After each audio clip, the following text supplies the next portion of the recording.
Okay, thanks again, Esra, for having me. Hello, everyone. Yeah, Let's wait for a second. They say going live now. We're live. Yes, we can we start. okay, perfect. Hello, this is Güzden Varınlıoğlu. So today I will be presenting Digital Darağaç. Actually, it's announced in the Amber Network Festival as Digital Darağaç, but I Wait for a just second. added some, They say going live addition now. to that because 2021 some We're live. Yes, explorations. we can start. Uh, I think we've been introducing Darağaç Art Collective in terms of the spatial context, but also in terms of the arts initiatives in the previous, talks in the festival. But still, I want to underline something about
following the nature of the Daraj art collectives that you happen to know a little bit. If not, I will be explaining them from my perspective.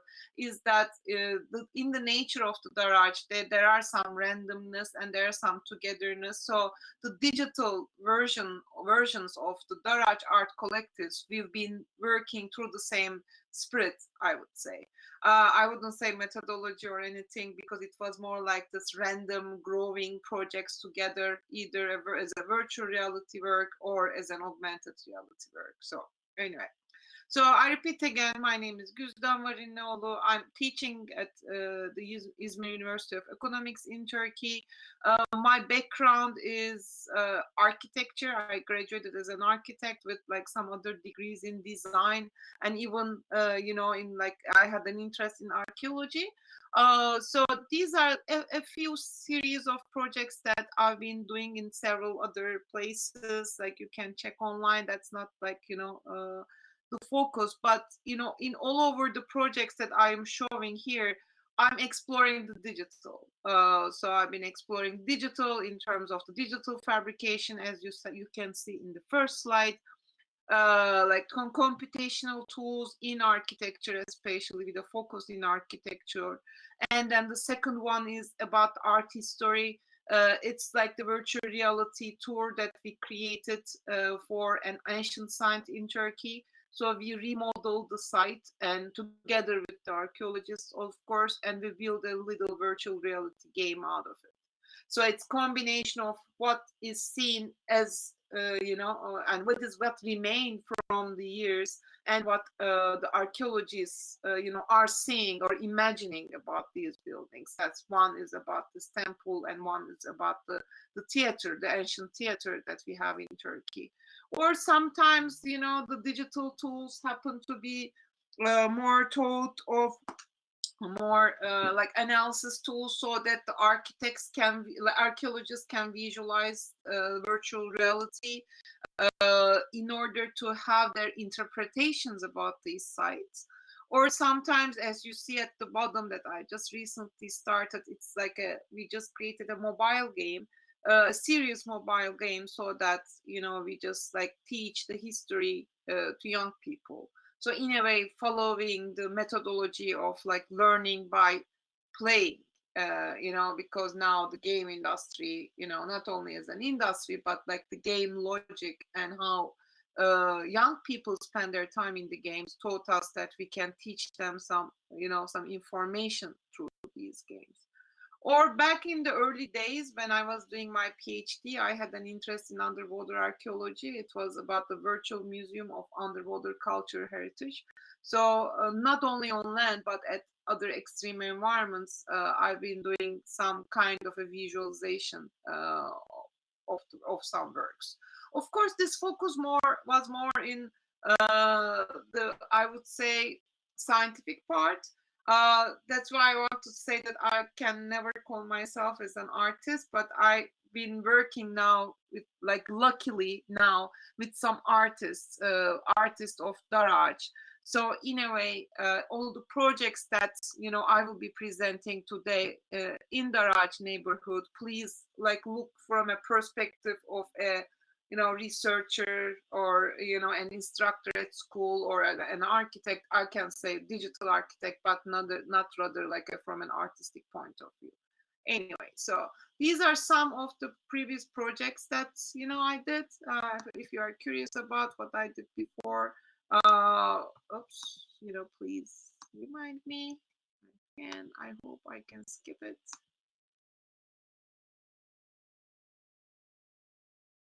Sorry.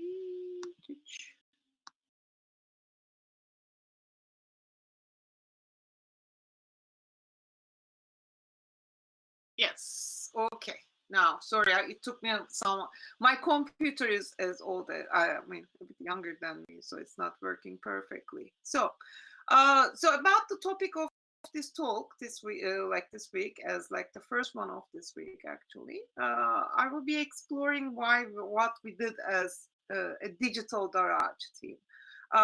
So we started from like analyzing this art collective in Turkey, who are independently working from any art galleries and museums, and actually referring to to Foster. I wanted to say to whole Foster here, we are witnessing a period where the art is more in the streets, and the art and artists are more like independent, but the architects are building more of artwork. So in a way, especially in an uninstitutional place of Izmir, we realize that like this art collective specifically is creating like some hybrid, temporary, mobile, and functionally blurred concept of art space in the streets of Darağaç.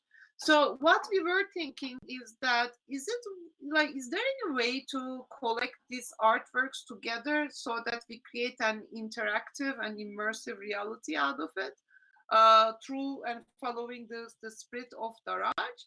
And then we started, like, first of all, like exploring the sites, like the site that is quite important in terms of Izmir as well, because that's like the old, that's still the harbor town, not far from the new harbor that is still working.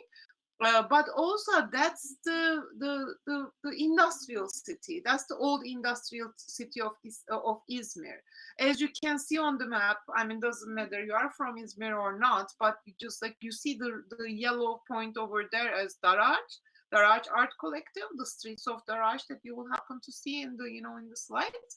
But also all around it, there are some high-rise buildings. High-rise means like these residential gated communities. So in a way, Darağaç is squeezed in between the old industrial buildings, such as like Shark Sanayi or electrical power plant or the natural gas factory, Sümer Bank factory, and like all the red dots that you see. And then in between the blue dots that are. So in this little town, in this little village, or maybe neighborhood is better, of Umurbey Neighborhood, not far from the center of Izmir, that is Alsancak. But center means really downtown, like all the cultural activities, the leisure activities happen to like be in Alsancak. So that's in this dense area Darağaç is located. And when you check the artworks, there are a lot of, like, a variety of artworks all over the years, like some performances that you see in the first slides, or some some ready-mades, or some some other sculpture works, some more spatial three-dimensional works, as much as some two frames, like some frames. Or in the urban context, you can see some artworks like attached to the facades of the building, and sometimes integrating fully with the facades of the building. So in a way, or some other works that you see in the last four slides, that some collective works where they are passing, one artwork to another one. In a way, not only these artworks are exhibited there, but actually the space, Darağaç is a space, as the streets, they are exhibited as part of this town. From a very I would say, like, bird eye view of the area. If you go to their website, darağaç.com, you will see the spread what we are talking about. Like, the streets are more like 2 to 3 story old building facades, mostly like I would say, as like the car repair shops or other repair shops that we call in Turkey like sanayi, but a small version of it.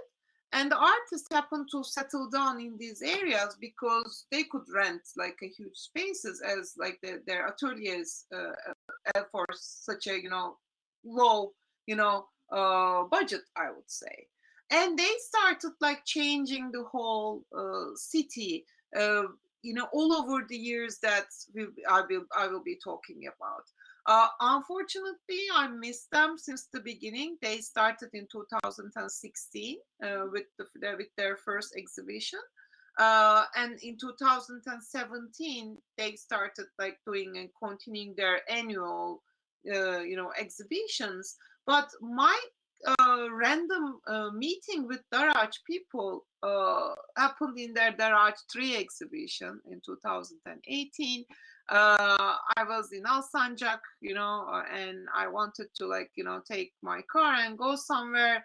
Then I happened to bump into like Tom Keo, who is another, who is like a quite an one of the independent art collective is in his place as sorry, I forget about his place.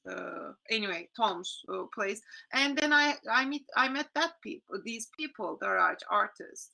I'm talking about almost like a few people that, like, Cenkan is one of these, Ayşegül is one of these, Ali Cem. They built together this collective. And if I'm not wrong, there are over 15 people living in the neighborhood. And all over the years, they did 8 exhibitions. Some are annual, and some are more like a little versions of these annual meetings. And since 2018, as a researcher, we've been together with some colleagues. We've been searching and doing research on their works. But in 2019, we became one of the artists that I will show. So we just create an augmented reality artwork out of it. Then in 2019, I will refer to their book that I happen to be one of the, like a little part in this book. Then that's the collection of all the artworks and artists all over the years. In 2020, no need to say, the pandemic happened, so their annual, street exhibition that is based on the interaction of people on the street as viewers, as the artists who are producing, and the artisans means, all the people living already in the neighborhood. Like all these interactive exhibitions are canceled. So they asked us whether we can do any virtual tour. In 2020, we did their virtual tour. And like since then, we started in 2019, and we are still working on an augmented reality app. We call it like a virtual museum of Darağaç these days. So that's like our little artwork that we created that we call arsızlar. So it's kind of a AR work. So all started with another collective, like collective effort.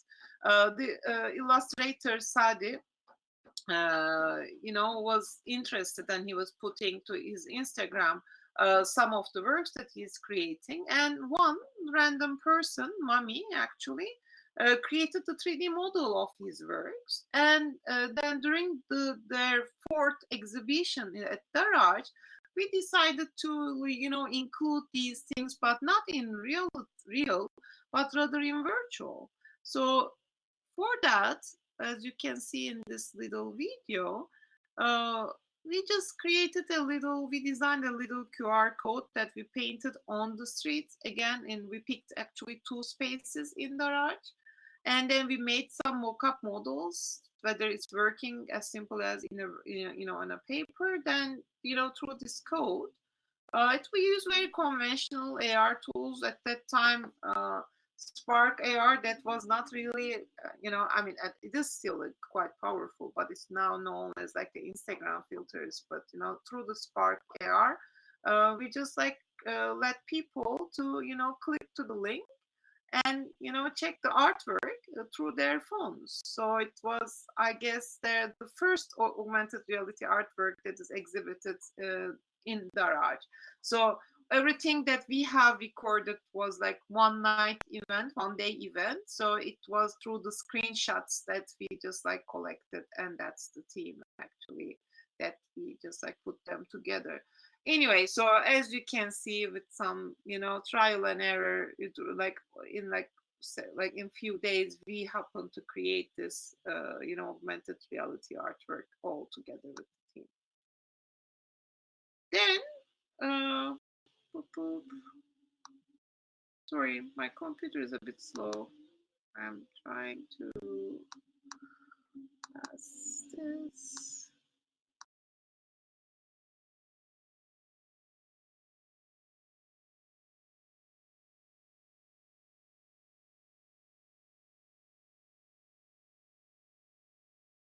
I think each time there's a video. Yes.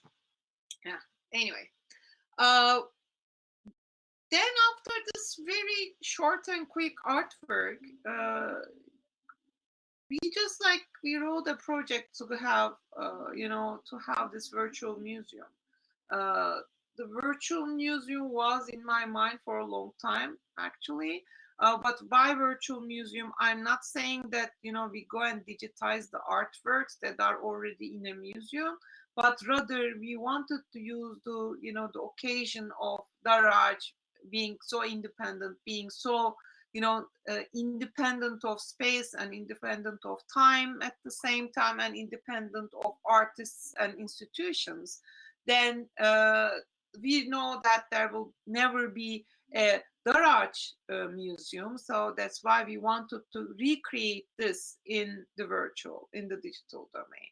So for that, we just made a very similar work as like an archaeology of art data. So we started collecting the images of the artwork since 2016 through, of course, Darağaç people. And we just collected all of these through some basic documentation methods. And then we started having some discussions with the artists, so that what's the best way to make their artwork digitized. I can say digitized, I can say make it virtual, or whether we call it how we can augment their artworks during using the applications that we are still designing. By the way, that's an ongoing project. That's why there are so much lorem ipsum there. The content is not there. We are still working in the interface, and at the same time, we have a wonderful team of engineers, architects versus graphic designers. And this work, this interface designed by a team run by Doruk Türkmen from Yaşar University, and our fourth year students actually. So what we are designing is that mobile app, so that you create your own collections, or you create your own exhibitions. And at the same time, wherever you are, either at home or in Darağaç, you can go to these artworks and you can visualize them in different methods. By different methods, by the way, I will explain how we do augmenting. We just like, that's a little bit of this interface that we are still working on. Actually, the interface is almost done, but we are planning to have this kind of a location-based augmented reality, so that you can scroll up and down and see the artworks. And whenever you click to an artwork, you can just like have some information about these, like basic photographs, basic images, but also some information about these artworks. So in a way, are we doing something, okay for Darağaç people? That's still like we are in an ongoing discussion whether, they would really love to enjoy, this kind of systematically organized database for them. But so far so good, so we are still working on these. So that's like the interface of our augmented reality work. And yes, done.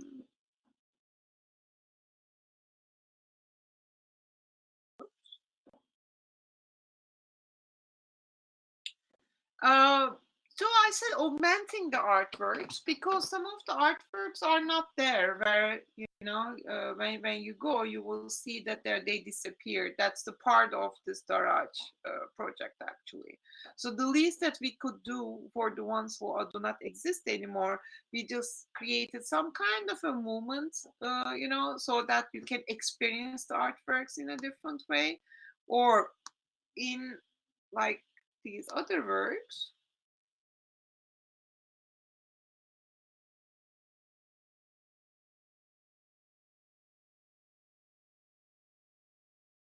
Like some performances, like not like these spatial works, we created like these little clips that explains the artworks, some performance works, some of the video works, or some of the spatial artworks. We decided to have like a little 2-minute video, 10-second videos out of it. Last but not the least,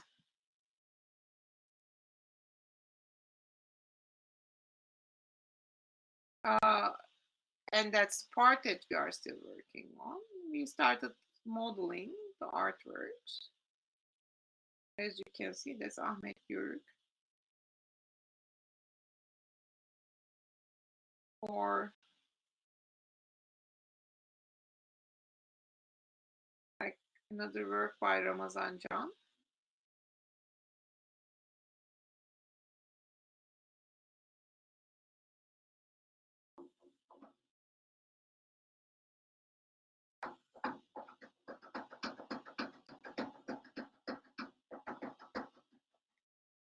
And that's like, you can just click there, Sketchfab. I'm not gonna make it confusing, but you can have the 3D model of these artworks. So overall, what we want to do, so I'm just running this video at the back so that you have an idea about the about Darağaç. That's the virtual reality virtual tour that we created. Actually, overall, when you just like enter the the streets of Darağaç, you will realize that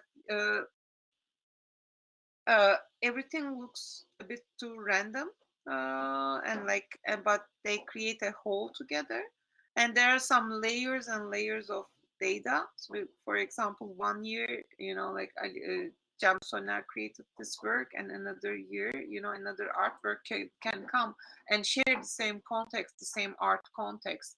Or even the process, like the intrusion of the local people or some little kids on the streets, they keep changing the streets of Darağaç through the artworks and through their random, I would say, intrusion of these works. So these are that's the virtual tour that we created because of the pandemic. We didn't want, so much people to be part of this Darağaç thing, but and also as some of the performances were more like a one-time event, we wanted to document everything all in one part. So you can have a look to this one. It's the exhibition called Exist, Var in Turkish, and when you go, the collection is still, is under this virtual tour that you can like go and visit and have some information about it.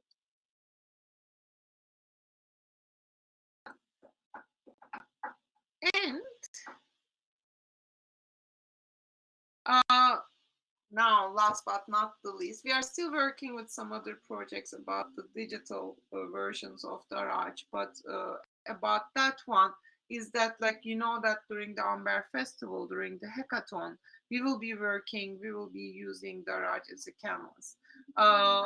That's why I wanted to, like, present a little bit of Darağaç, but also explain how we, as this random people of this digital era, work in this, in this project all together with the Darağaç. One good thing about this Darağaç and a'21 Network Festival and the hackathon is that, like Darağaç, a'21 Network Festival welcomes everyone from several fields like artists, urbanists, designers, coders, 3D artists, photographers, or any professions. And we want, and we prefer, if the project that you have in your mind fits to this Umurbey neighborhood, following this Darağaç Collective, it would be quite an important and good part of it.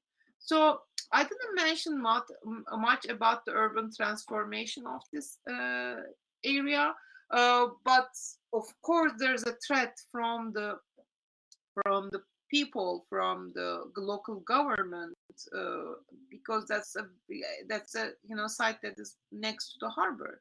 That's they have a tram line that's quite central, but also they are at the center of everything. So in a way, the gentrification is inevitable in that area.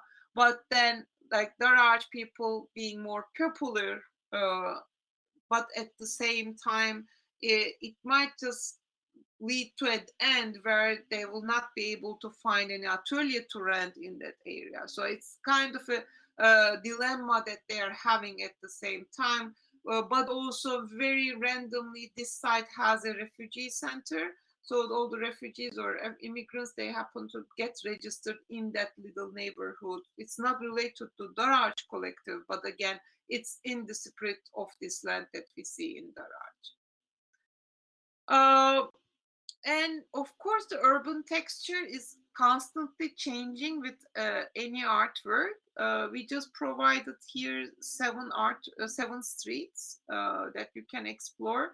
The website is here, so you can check. You can reach it through the a'21 Network Festival work, but also you will see how, the urban texture of historical buildings, of the new facades of some buildings and artworks, they are all merged into one whole artwork. I would say so far one of the most impressive independent art collectives that really changed the spirit of this land. So last but not the least, again this time, if you happen to just, like, I don't know whether Cenkan will have a chance to distribute this book to you, but that's like where you can get some of the works by Darağaç people, like the book, but also if you are curious, if you want to read a little bit more, we've been publishing together with Burkay and Kıvanç, like, since then, not only I've been working with some technical teams to create these create these digital works, but together with my partners, academic partners, I've been like working in other aspects of Darağaç so far. So I guess that's all that I want to share for today. I was thinking that I'm gonna run out of time, but I'm a bit early. Thanks for listening. So, I mean, I think it's an open ground for asking me questions about either this work or other works that we've been talking. Yes, okay. Thanks so much, Güzden. That was a lovely presentation. So if there is questions, we can have the questions first. I have 2 questions. So if no one asks in 10 seconds, I might be jumped in. Okay. Then maybe we can take the lead first. So as you mentioned during the last presentation, the slides, as our focal point is mostly on the neighborhood, the Darağaç neighborhood, Umurbey neighborhood, as a social texture and a canvas, as we also declared in the announcement. How would you evaluate the neighborhood within the VR perspective that we are going to do the hackathon and also the virtual exhibition? And what might be the difference looking at this neighborhood through a VR perspective? Okay, you mean the virtual reality perspective of this land? Yes. Okay, from a although I mentioned that I'm not an artist, from an like more artistic point of view, the immersiveness of this neighborhood, how it it gets the people who are just visiting, and how they become these people visiting the site becoming part of the artwork is a very impressive thing that might lead to the idea of the immersiveness of the virtual reality. It's definitely a spatial experience that you see. So it's not an artwork that you see and experience with your eyes, but other with the with the sound that you hear, like the project like Sound of Darağaç, with people interacting with you. I think the spatiality, or in short, this immersiveness of the area is quite suitable for an virtual reality work, I guess, for this part.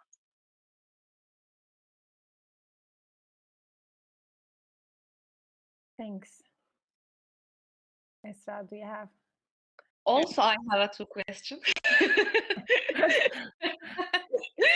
And what are your artist selection process during the digital exhibition? And also, do you have any criteria to exhibit artwork in a digital Darağaç?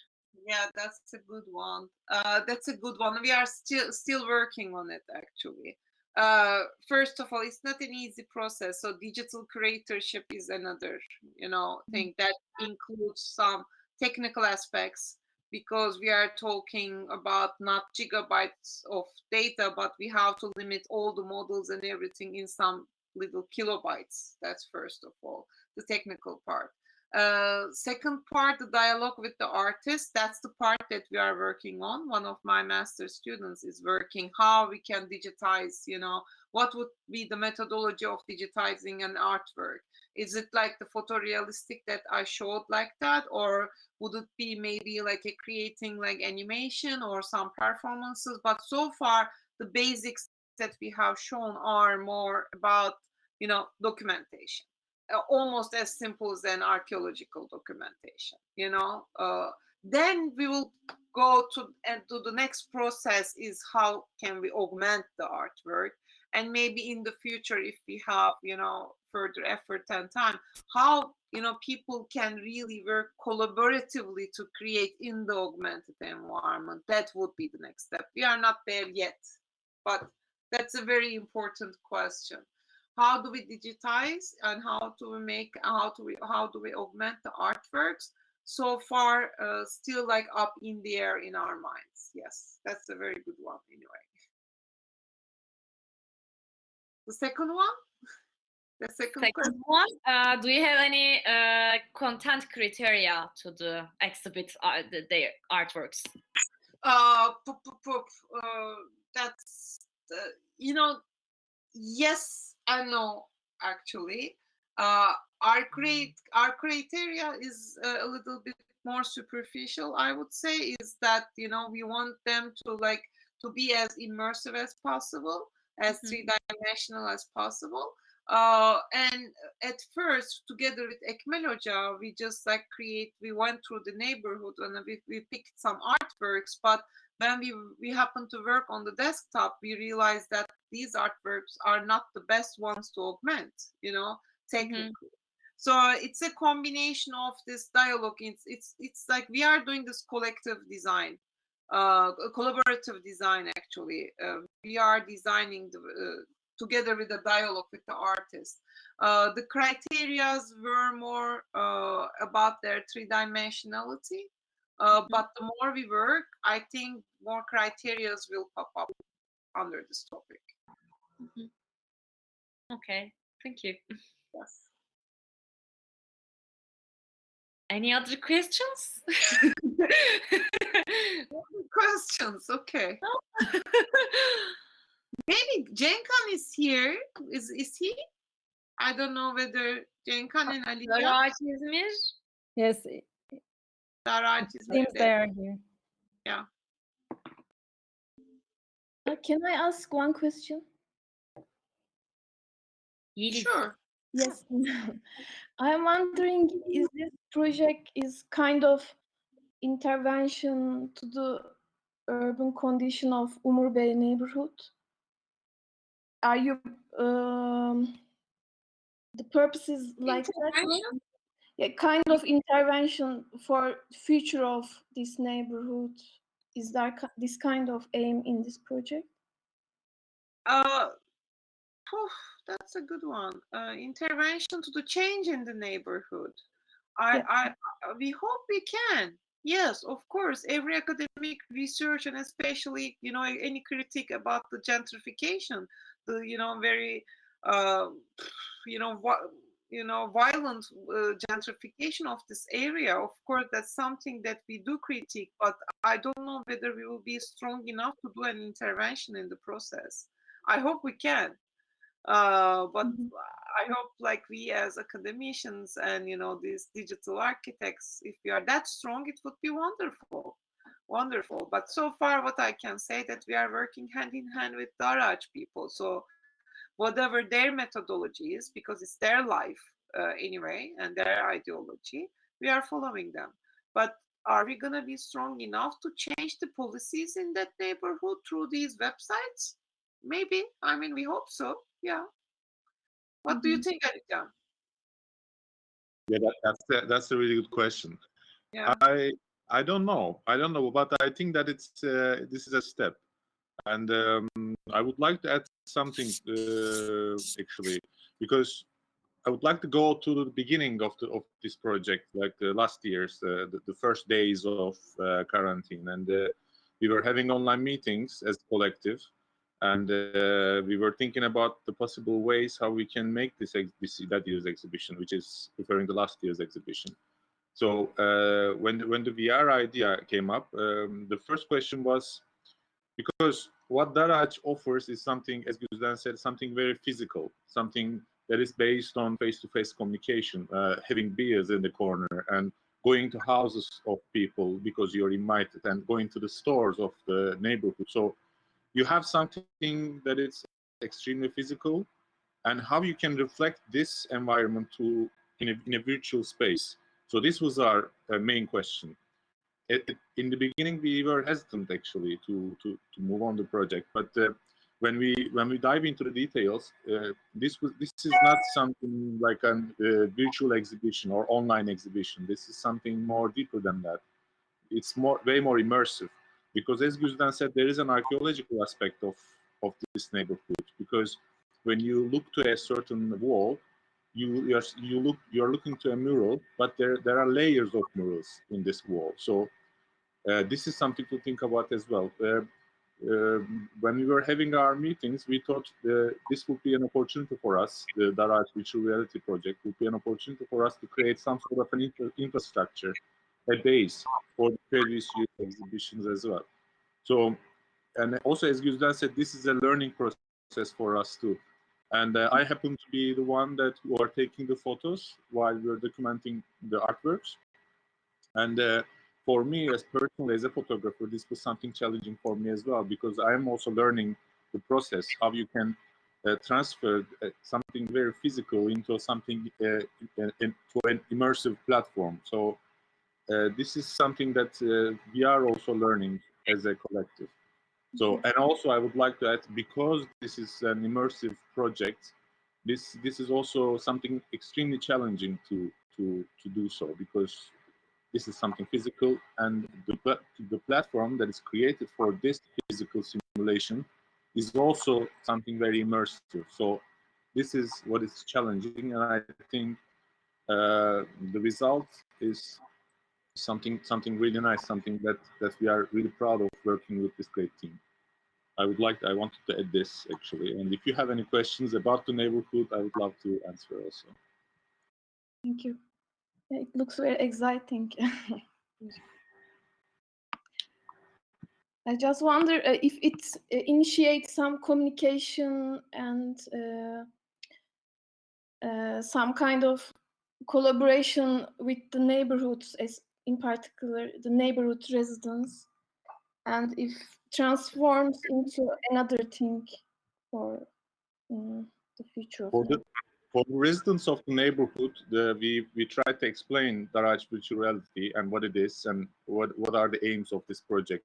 For the residents and the locals, interestingly, it's not interesting, because what they are experiencing is something very physical as well. For them, Darağaç Virtual Reality project was not something extremely special, I would say, because this is the location, this is the neighborhood they are living in.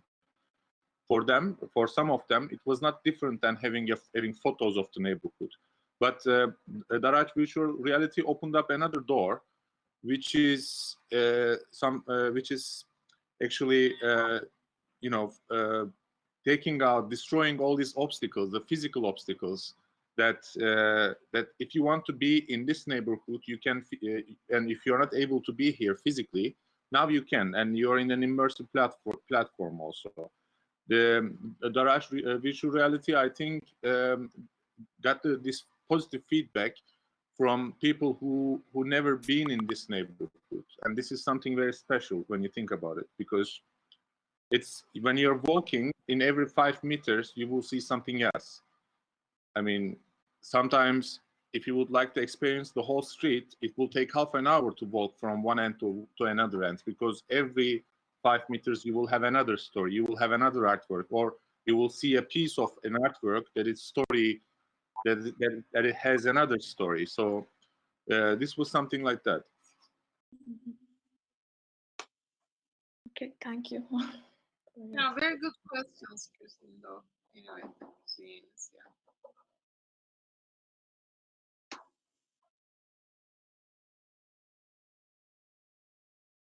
I mean, maybe one thing that, like, Ali Jam just started this, this randomness of the project that is happening in Darağaç, in the physical, very surprisingly did never stop during the pandemic time. We happen to be like separated physically from each other.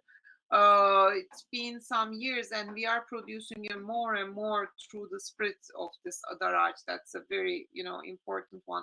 That's, I mean, of course, what I'm presenting is the result, but through even for the simple virtual tour, we've been exploring which ways would be the best. Like, shall we reconstruct the site, as an archaeological site, and like make the streets as in the virtual tour, or shall we use the photogrammetry or photo modeling to do that? We use the drones to, to like maybe record the outside. Then we realized that as we are like as as a human, as a visitor, or as a user of this Darağaç, it's the best is to experience the area from from human eye level, like in the Google Street. But we checked the Google Street and we realized that there is none. These streets do not exist in Google Street. Then we created some of these little little virtual tours together with them.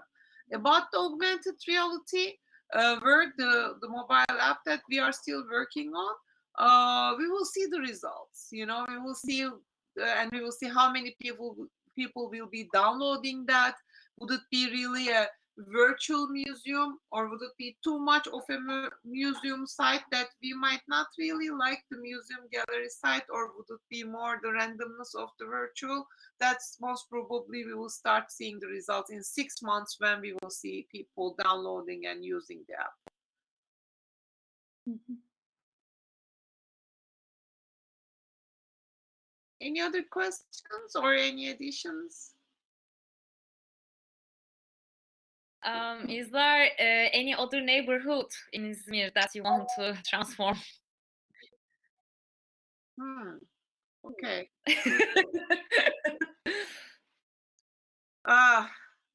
Like digitally transfer? Are you asking me that we are digital, or are you asking Aliçem and Darağaç people whether they want to transform any other neighborhood? We are trying to keep the neighborhood intact for now. We are focused more on that, so we don't have any intentions to transform another neighborhood yet. Okay. Yeah, that's a good one.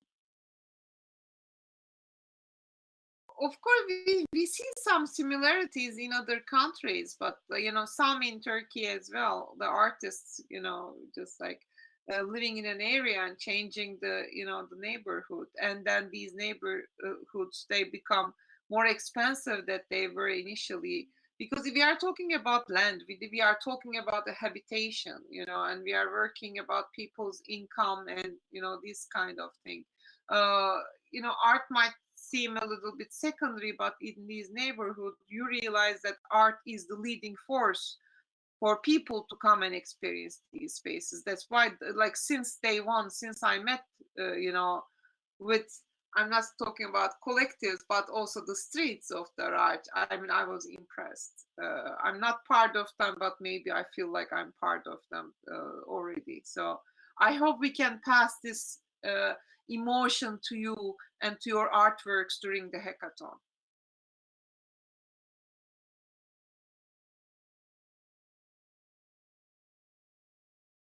Any other questions before we end up the session? I wanted to add something about the book, actually, since I'm looking at our cover now. We will have a second print, a new version that includes this year's and previous year's exhibitions and activities too. We are working on this now. If you're interested, you can email us, and we will send you the book when it's ready. But it's going to take time.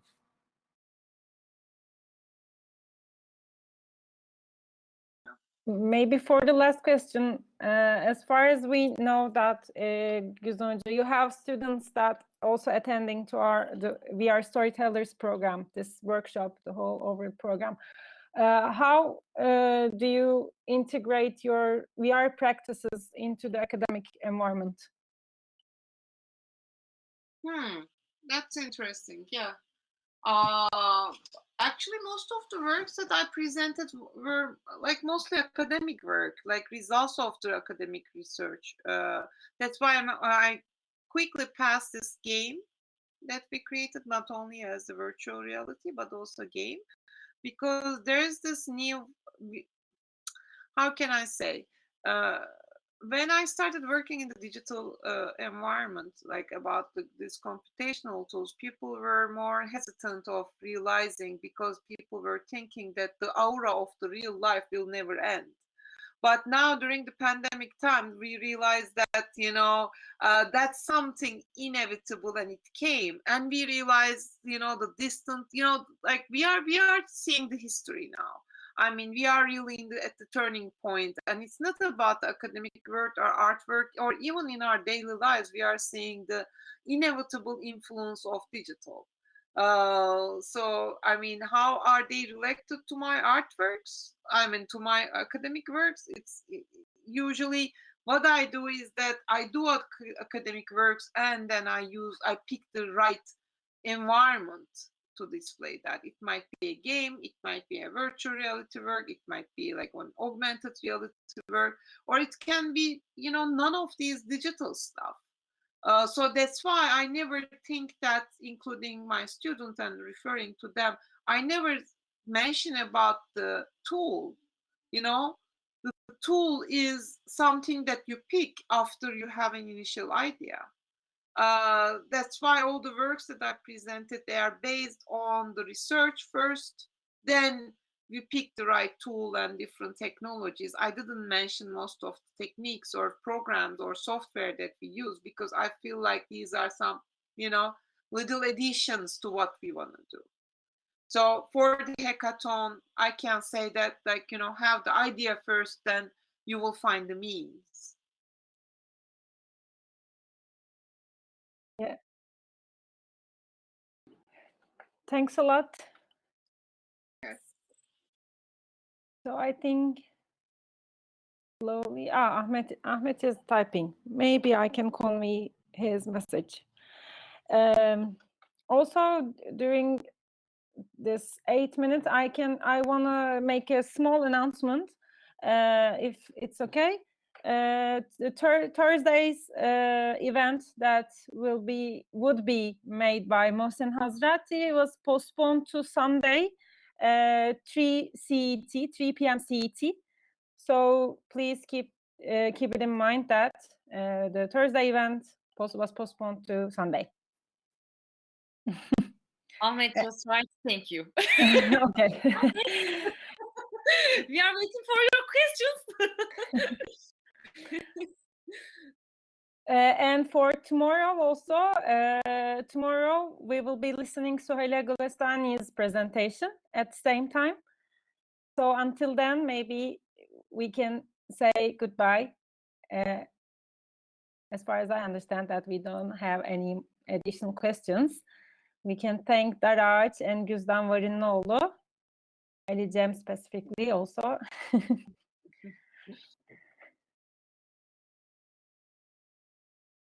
Yes, thank you so much then. Everyone is thanking at the moment. Thank you so much. So we hope to see you tomorrow. Okay. Have a nice week. Bye-bye. Bye.